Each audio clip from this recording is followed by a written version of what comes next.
அனைவருக்கும் வணக்கம். நான் உங்கள் ஜோதி செந்தில்குமார். வாழ்க வளமுடன். இந்த நிமிஷத்துலேருந்து உங்கள் லைஃப்பில் என்ன நடந்தாலும் அது நல்லதுக்கு தான் அப்படின்றத புரிஞ்சுக்கோங்க. என்ன நடந்தாலும், எவ்வளவு மோசமான சுச்சுவேஷனாக இருந்தாலும், தாங்கவே முடியாத வலி வேதனை என்ன இருந்தாலும் அதுவும் நல்லதுக்கு தான் அப்படின்றத நினச்சிக்கோங்க. அது இப்போ புரியாது, அதுக்குன்னு ஒரு நேரம் வரும். அப்போ தான் நமக்கு புரிய வரும். இதுவும் நல்லதுக்கு தான் நடந்தது அப்படின்றது தெரிஞ்சுப்பீங்க.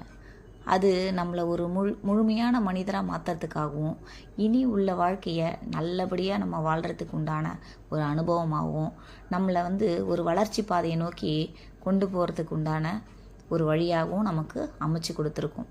அதனால் என்ன நடந்தாலும் கவலைப்படாதீங்க. என்னடா இப்படி இருக்கேன்னு யோசிக்காதீங்க. கொஞ்சம் கஷ்டமாக தான் இருக்கும், நல்லதுக்கு தான் புரிஞ்சுக்கோங்க. தைரியமாக இருங்க.